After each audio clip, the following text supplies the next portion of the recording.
Breaking news చూస్తున్న ముఖ్యమంత్రి రేవంత్ రెడ్డి ఇవాళ రాత్రి మరోసారి హస్తినకు వెళ్లనున్నారు. రేపు ఆయన విజ్ఞాన్ భవన్ లో all India Congress committee law, human rights and RTI విభాగం 2025 ఆధ్వర్యంలో నిర్వహించబోతున్న న్యాయ విభాగం కాంక్లేవ్ లో పాల్గొనబోతున్నారు. రాజ్యాంగ సవాళ్లు, దృక్పథం, మార్గాలు అనే థీమ్తో సదస్సు కొనసాగుతుంది.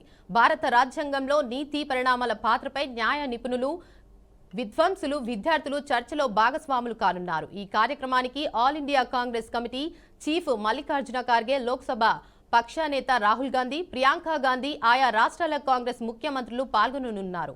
సుమారు 1200 మంది న్యాయ నిపుణులు, కాంగ్రెస్ నాయకులు, కార్యకర్తలు హాజరవుతున్న ఈ కాంక్లేవ్ కు నిర్వాహకులు ఇప్పటికే అన్ని ఏర్పాట్లు చేశారు. ఈ నెల 5, 6, 7 తేదీల్లో సీఎం రేవంత్ రెడ్డి ఢిల్లీలోనే ఉండబోతున్నట్లుగా తెలుస్తోంది.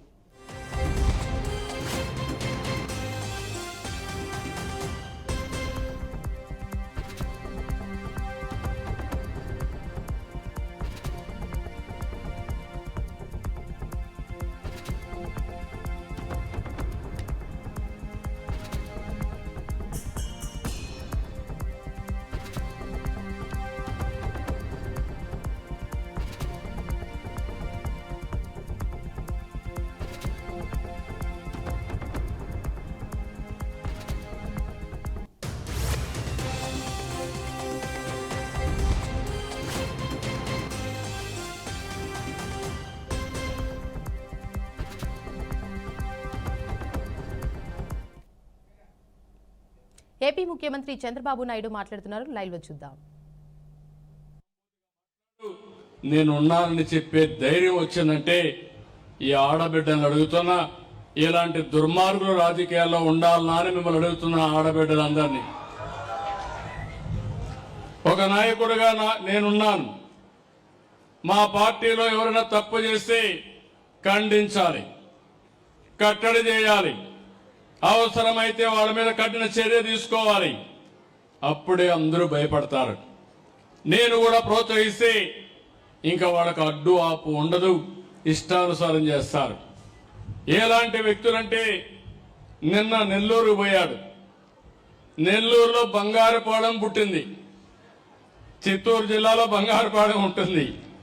బంగారుపాలెం పోయినప్పుడు వచ్చిన జనాభా టీవీలో వేసిన ఇది తీసుకొని నిన్న టీవీలో ఆ స్క్రోలింగ్ పెట్టి నిన్న మనుషులు వచ్చినట్టు నిన్న వేసే పరిస్థితికి వచ్చారంటే మీరు గుర్తుపెట్టుకోవాల్సింది, ఆ సాక్షి పేపర్లో ఏది వచ్చినా దాన్ని మీరు నమ్మితే గోదావరి పట్టుకొని ఇది కుక్కతోక పట్టుకొని గోదావరి ఇదిలిట్టే అవుతుంది. జాగ్రత్తగా ఉండండి. మభ్య పెడతారు, మోసం చేస్తారు, మిమ్మల్ని ముంచేసే పరిస్థితికి వస్తారు. నేను అందుకనే ఇప్పుడు చెప్తున్నా, ఏమీ బాధ లేదు. తోక తిప్పితే తోక కట్ చేస్తా. మంచిగా తిరిగితే నాకేం బాధ లేదు. మీరు పోయి చెప్పండి, నన్ను తిట్టండి, తిడితే ప్రజలకే నేను చెప్తా. ప్రజలే అర్థం చేసుకుంటారు ఎవరేం చేశారో. అట్లా కాకుండా మభ్యపెట్టి మోసం చేసి ప్రజలకు అసౌకర్యం కలిగించాలంటే సాక్ష్యాధారాలతో పెట్టుకుని ఇప్పుడంతా టీవీలు వచ్చేసాయి, సీసీటీవీ కెమెరాలు పెట్టేసా. ఎవడైనా ఎక్కడైనా తోక తిప్పితే డ్రోన్ కూడా పైన తిరుగుతూ ఉంటుంది. తోక తిప్పినడికి పోలీసు కూడా పోయే పని లేదు, నేరుగా కేసు పెట్టే పరిస్థితి వస్తుంది. అలాంటి పగడ్బందీ వ్యవస్థకి శ్రీకారం చుట్టారని మరొక్కసారి మీ అందరికీ విజ్ఞప్తి చేస్తున్నా. అందుకే నేను చెప్పాను, ఈరోజు మీరు చూస్తే హాస్పిటలైజ్ అయిన వాళ్ళకి 14,703 మందికి హాస్పిటల్లో ఇచ్చాం. ఓల్డ్ ఏజ్ హోమ్ లో ఉంటే అక్కడ పోయి 20,587 మందికి ఇచ్చాం. ఒక సెక్రటరీ నుంచి వేరే సెక్రటరీకి వెళ్ళిపోతే అక్కడ దగ్గర 31,496 మందికి ఇచ్చాం. ఎవరైనా వికలాంగులైన విద్యార్థులు హాస్టల్లో ఉంటే వాళ్ళకి దగ్గర 3,683కి ఇచ్చాం. ఇంకో పక్కన కొంతమంది నిద్ర సెక్రటరీకి వెళ్తే అక్కడ 91,456 మందికి ఇచ్చాం. కొంతమంది నరేగా పనులకు వెళ్ళిపోతే ఆ కూలి పనులు వాళ్ళ డబ్బులు పోకూడదని అక్కడికి వెళ్ళి 19,657 మందికి ఇచ్చాం. ఇంకో పక్క బంధువులింటికి పోతే ఇంతవరకు ఎగ్గొట్టేవాళ్ళు. వాళ్ళ బంధువులింట్లో ఉంటే అక్కడ కూడా పింఛన్ ఇచ్చే ఏర్పాటు చేశాను. అక్కడ కూడా దగ్గర మీరు చూస్తే 1,61,61,145 మందికి బంధువులింటి దగ్గర ఇచ్చాం. ఇంకొక పక్కన మీరు చూస్తే కొన్ని రాంగ్ జియో ట్యాగింగ్ తప్పబడింది. అవి కూడా ఒక 26,079 ఉన్నాయి. అవి కూడా కరెక్ట్ చేస్తామని చెప్పి కూడా నేను మీకు తెలియజేస్తున్నా. నేను ఎందుకు ఈ విషయం మీకు చెప్పానంటే, ఈ ప్రభుత్వం డబ్బులు ఇవ్వడమే కాదు, ఇచ్చిన డబ్బులకి బాధ్యతగా ప్రతి ఒక్కరికి చేర్చడానికి ఇస్తున్నానని చెప్పి కూడా నేను మీకు తెలియజేస్తున్నా. ఇంకో పక్కన మీరు ఒకసారి చూస్తే ఈ నెలలో 1,08,499 మంది వితంతువులు ఉన్నారు. వాళ్ళకి ఇవ్వాలి, ఇవ్వకుండా ఎగ్గొట్టారు. వాళ్ళందరికీ ఈ నెలలో ఇచ్చా. దీనికి 43,40,00,000 అవుతుంది. సంవత్సరానికి 520 కోట్లు అదనంగా అర్హులైన వితంతువులకి, ఆడబిడ్డలకి సహాయం చేశానని చెప్పి కూడా నేను మీకు తెలియజేస్తున్నా. ఇలాంటి కార్యక్రమాలు ఇచ్చి మనం ముందుకు పోయే పరిస్థితికి వచ్చాం. ఇంకో పక్కన మీరు ఒక్కసారి చూస్తే ఈరోజు నేను తీసుకున్న ఈ కార్యక్రమంలో మీకు ఒక అవగాహన ఉండాలి. మీరు ఇంటింటి దగ్గర మీరే చెప్పే పరిస్థితులు రావాలి. మొత్తం పెన్షన్ అన్ని రాష్ట్రాల్లో ఇస్తారు. ఒక రాష్ట్రంలోనే కాదు, దేశంలో 27 రాష్ట్రాలు ఉన్నాయి, 8 యూనియన్ టెరిటరీలు ఉన్నాయి. ఈ రోజు నేను చెప్పినట్టు ఆంధ్రప్రదేశ్ లో 32,443 కోట్ల రూపాయలు సంవత్సరానికి పింఛనిచ్చే ఏకైక రాష్ట్రం భారతదేశంలో ఆంధ్రప్రదేశ్ రాష్ట్రం.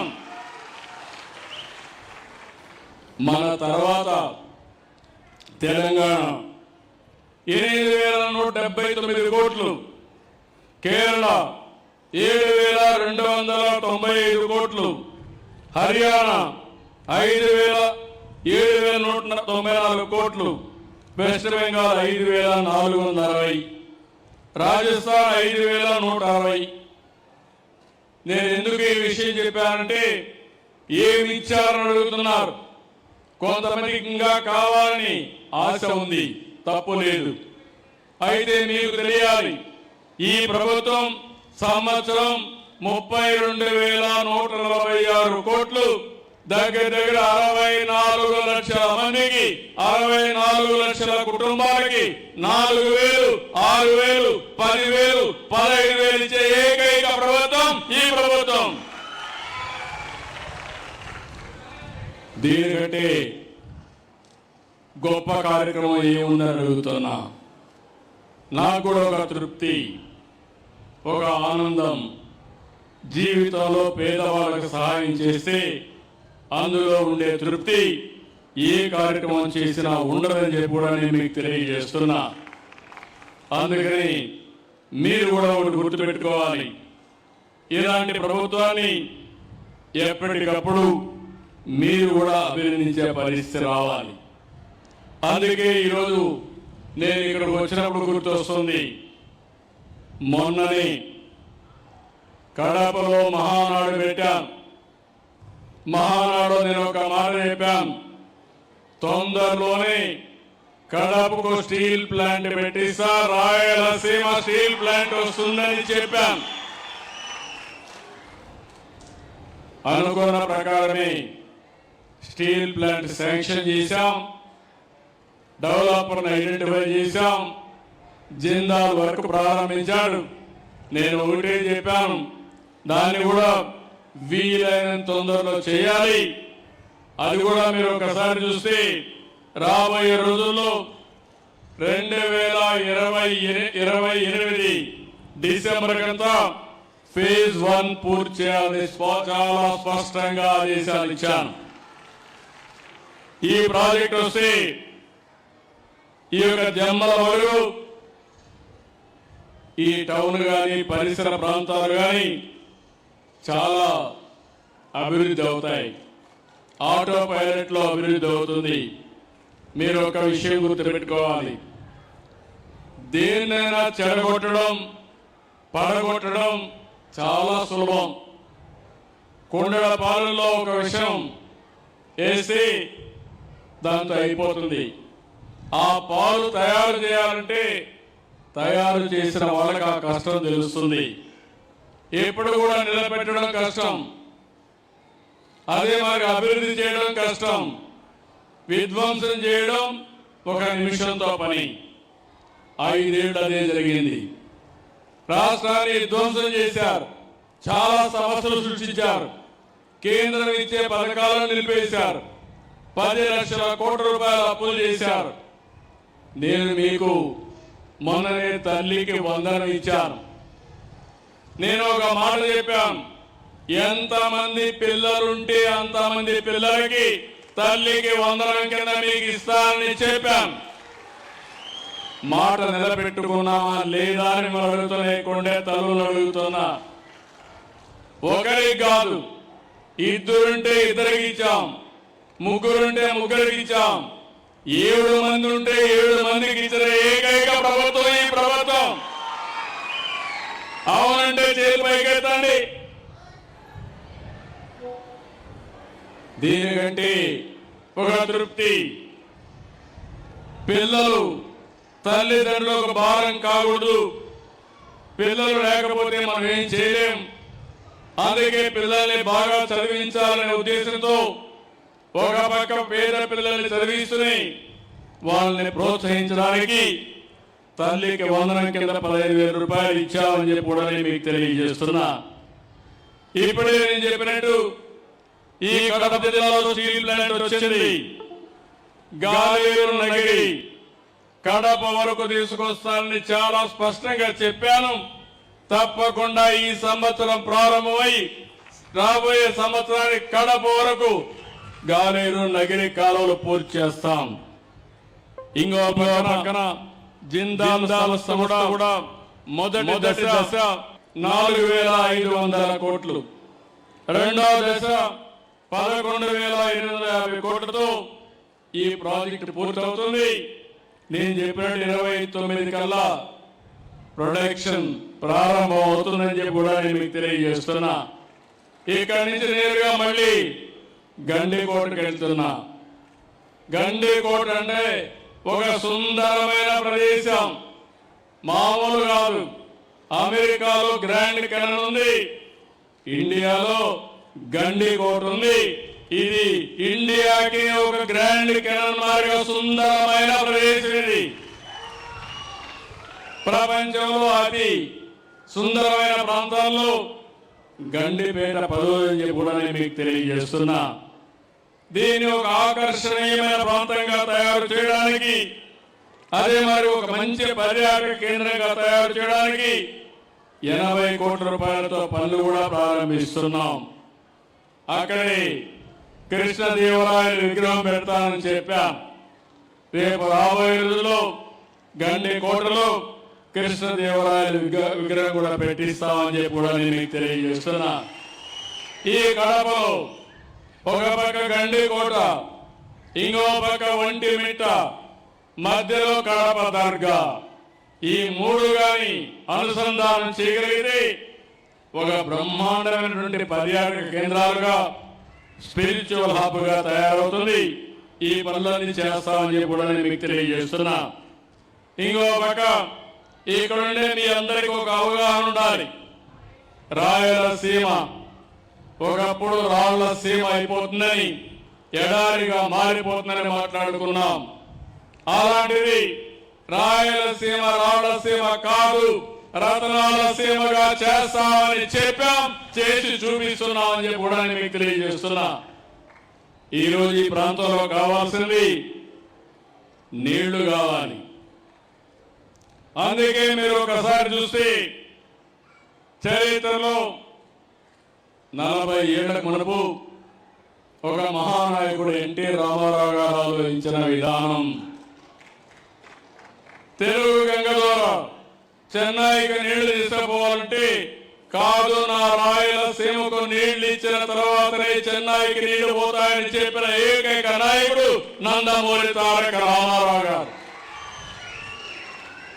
ఆయన ఆలోచనలో పుట్టిన ప్రాజెక్టే అందరి నీవా, తెలుగు గంగ, గాలేరు నగిరి, SRBC అని చెప్పి నేను మీకు తెలియజేస్తున్నా. అక్కడి నుంచి ప్రారంభమైనాయి. ఆ తర్వాత నేను అన్ని కూడా ఇచ్చేసాం. నిన్నని హంద్రి నీవా ఈ ప్రభుత్వం వస్తామని పనులన్నీ ప్రారంభించి వెడల్పు చేసి లైనింగ్ చేసి దగ్గర దగ్గర 3,800 కోట్ల రూపాయలతో 3,900 క్యూసెక్స్ నీళ్లు అందించడానికి ఈ సంవత్సరం అంతా పనిచేశాం. పనులన్నీ పూర్తవుతాయి. తొందరలోనే అందరి నీవా పూర్తి చేయడమే కాకుండా నీళ్లు అందించి అన్ని చెరువులు పూర్తి చేసి కుప్పానికి కూడా నీళ్లు తీసుకుపోయే కార్యక్రమానికి శ్రీకారం చుట్టాం. ఈ రోజు మీరు అందరూ గుర్తుపెట్టుకోవాల్సింది, దీనివల్ల చాలా లాభం వస్తుంది. ఈరోజు గండికోట ఉంది. గండికోట ప్రాజెక్ట్ ఎవరు పెట్టారంటే ఎన్టీ రామారావు గారు ప్రారంభించారు. దాన్ని పూర్తి చేసింది నేనే పూర్తి చేశా, ల్యాండ్ ఎక్విజిషన్ చేశా, అన్ని పనులు చేసింది. తెలంగాణ డిప్యూటీ సీఎం బట్టి విక్రమార్క మాట్లాడుతున్నారు. లైవ్ లో చూద్దాం. 2 యూనిట్లు స్టేజ్ 1లో ఉన్నటువంటి వాటిని కంప్లీట్ చేశాం. రాబోయే మిగతా 3 యూనిట్లు కూడా స్టేజ్ 2లో ఉన్నట్టు కూడా ఈ సంవత్సరమే డిసెంబర్ లోపల కంప్లీట్ చేయబోతున్నాం. ఆ టార్గెట్ ప్రకారమే ముందు పోతా ఉన్నాం. దీంట్లో మేము ఫిక్స్ చేసుకున్న క్యాలెండర్ ప్రకారం సక్సెస్ అవుతూ ముందు పోతున్నాం కాబట్టి భారం లేకుండా ముందు తీసుకొని పోతున్నాం. I wish all the best to the employees who are all working here. Thank you very much. ఈ పరిహారాన్ని భూమి కోల్పోయినటువంటి వాళ్ళ పరిహారం సంబంధించి కూడా గత ప్రభుత్వం వాళ్ళు పూర్తిగా గాలికి వదిలేసింది. వాళ్ళు కొద్దిమందికి ఉద్యోగాలు ఇస్తా అన్నారు, ఇవ్వలేదు.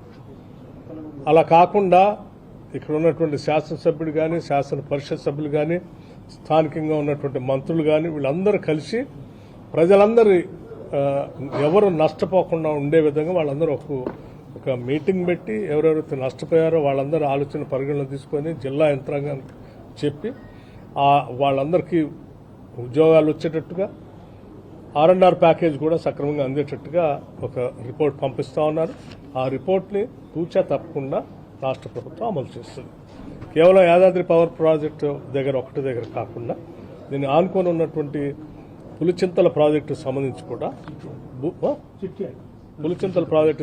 కూడా అక్కడ భూములు కోల్పోయినటువంటి వాళ్ళకు కూడా ఆనాటి ప్రభుత్వాలు ఉద్యోగం కల్పిస్తామని చెప్పాం. సరే, దురదృష్టం కొద్దిమంది కల్పించారు, ఇంకా కొద్దిమంది మిగిలిపోయారు. ఆ మిగిలిపోయినటువంటి వాళ్ళు కూడా 10 సంవత్సరాలు కల్పించాల్సి ఉండే, కల్పించలేదు. వాళ్ళని కూడా పరిగణలో తీసుకొని తప్పనిసరిగా జిల్లా కలెక్టర్ గారు పంపించేటువంటి రిపోర్ట్ బేస్ చేసుకొని ఎవరెవరైతే అర్హులు ఉన్నారో వాళ్ళందరికీ కూడా ఈ ఉద్యోగం R&R ప్యాకేజ్ కూడా ఇచ్చేస్తాం. రిక్వెస్ట్ ఏంటంటే ఇంకేమైనా జాబ్స్ ఇస్తే కూడా మిర్యాలు కూడా ఈ ప్రాంతం వరకే ఇవ్వాలని మాకు స్పెషల్ రిక్వెస్ట్. ఇక్కడ ఉన్న అన్ఎంప్లాయీస్ చెప్పేసి క్వాలిఫైడ్ అన్ఎంప్లాయీస్ ఏమైనా ఉంటే మీరు ఉద్యోగాలు కూడా పనిచేయడం లేదా? ముందుగా ఈరోజు కార్యక్రమం 800 మెగావాట్ల థర్మల్ పవర్ ప్లాంట్ ఈరోజు జాతికి అంకితమయ్యే కార్యక్రమంలో పాల్గొన్నందుకు మేము చాలా సంతోషిస్తున్నాం.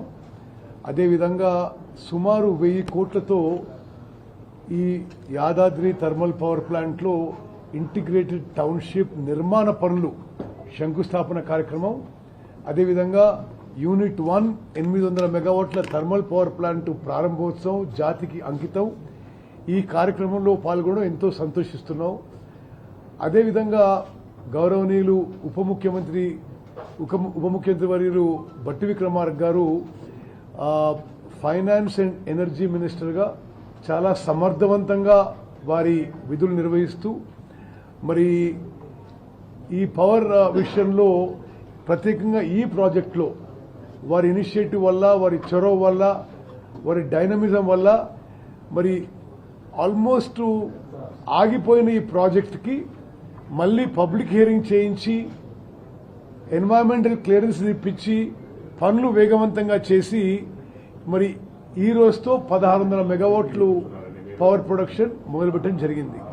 అదేవిధంగా మరి అధికారులు ఇచ్చిన ప్రజెంటేషన్ మేరకు మరొక అక్టోబర్ నెలలో మరొక 800 మెగావాట్లు, అదేవిధంగా డిసెంబర్లో మరో 800 మెగావాట్లు, మరి 2026 జనవరి ఫిబ్రవరి వరకు ఈ మొత్తం 4000 మెగావాట్ల పవర్ ప్రొడక్షన్ రావడం, మరి అది భట్టి గారి నాయకత్వంలో మరి ఎనర్జీ డిపార్ట్మెంటు జెన్కో సమర్థవంతంగా పనిచేసినందుకు మనస్ఫూర్తిగా వారికి నా అభినందన శుభాకాంక్షలు తెలియజేస్తున్నాను. అదేవిధంగా ఒక గొప్ప విషయం ప్రకటించారు ఈరోజు. వైసీపీ కార్యాలయంలో అంబటి రాంబాబు మాట్లాడుతున్నారు. లైవ్ లో చూద్దాం. వెళ్తాడు, మరొక చోటకి పరామర్శకు వెళ్తాడుగా మళ్ళా ఖాయంగా. నేను చెప్తున్నా డీజీపీ హరీష్ కుమార్ గుప్తా గారికి, నేను చెప్తున్నా ఐజీ సర్వశ్రేష్ఠ త్రిపాఠి గారికి, నేను చెప్తున్నా చంద్రబాబు నాయుడు గారికి, నేను చెప్తున్నా చిట్టినాయుడు లోకేష్కి, ఏమండి ఈసారి ఏదైనా ఊరు వెళ్ళినప్పుడు ఆ ఊరు చుట్టూరా కందకుందామండి, చుట్టూరా పెద్ద కందకుందో వేసేయండి. ఆ ఊర్లో ఉన్న వాళ్ళందరినీ కూడా బయటికి రావద్దని తాళాలు వేసేయండి. జగన్మోహన్ రెడ్డి గారు హెలికాప్టర్లో దిగుతాడు, 1000 మంది రాకపోతే నన్ను అప్పుడు అడగండి. మీరు ఎన్ని చేసినా జగన్మోహన్ రెడ్డి గారు ఎక్కడికి వెళితే అక్కడికి తండోపతండాలుగా జనం వస్తారు. మీరు వదిలేస్తే 20,000 మంది వస్తారు, మీరు కట్టడి చేస్తే 30,000 మంది వస్తారు. రాసుకోండి. ఇది జగన్మోహన్ రెడ్డి గారి లక్షణం. జగన్మోహన్ రెడ్డి గారికి ఉన్నటువంటి ప్రజాదరణ. సిగ్గు ఎగ్గు లేకోకుండా ఏందే మీరు జగన్మోహన్ రెడ్డి గారికి జనం రాకోకుండా ఉండటం కోసం మీరు పడుతున్న పాటలు చూస్తుంటే నవ్వు వస్తుందయ్యా. ప్రజాస్వామ్యంలో ఒక ప్రధాన ప్రతిపక్ష నాయకుడు కాకపోయినప్పటికీ, మీరు ఇవ్వకపోయినప్పటికీ, ఆయన వెళుతుంటే వస్తున్న ప్రజాదరణ చూసి ఓర్వలేక ఎన్నిసార్లు మాట్లాడారా నాకు అర్థం కాదు. నిన్న మొన్న సింగపూర్లో ఉన్నప్పుడు దగ్గర నుంచి చంద్రబాబు నాయుడు గారు డీజీపీతో ఎన్నిసార్లు మాట్లాడాడు, లోకేష్ సర్వశ్రేష్ఠ త్రిపాఠి గారితో ఎన్నిసార్లు మాట్లాడారు. ఈ పని పడలేదు మీకు. ఇక జగన్మోహన్ రెడ్డి గారు మీటింగులు సక్సెస్ కాకుండా ఉండటం కోసం మీ దగ్గర ఉన్నటువంటి పోలీసు యంత్రాంగాన్ని మొత్తం ఉపయోగిస్తారా? సిగ్గులు అడుగుతావునా? సిగ్గు లేనటువంటి పనులు చేస్తా ఉన్నారు. నాకు ఎన్ని యువతులు కథ గుర్తొస్తుంది, కథ చెప్పాలి. శని మీకు తెలుసు, శనీశ్వరుడు బయటంటే ఏలినాడు అంటారు. శనీశ్వరుడు ఎవరైనా పడతాడంట. దానికి ఎవరు అతీతులు కాదు. దానికి ఒక కథ ఉంది. అదేంటంటే శివుడు, మహాశివుడు, మహాశివుడిని కూడా శని పట్టాడంట. మహాశివుడు కదా, అందుకని శనీశ్వరుడు వెళ్ళి ముందుగా చెప్పాడంట, మహాశివ నీకు రేపు 7 గడియలు నిన్ను నేను పట్టబోతున్నాను అని. నన్ను పట్ట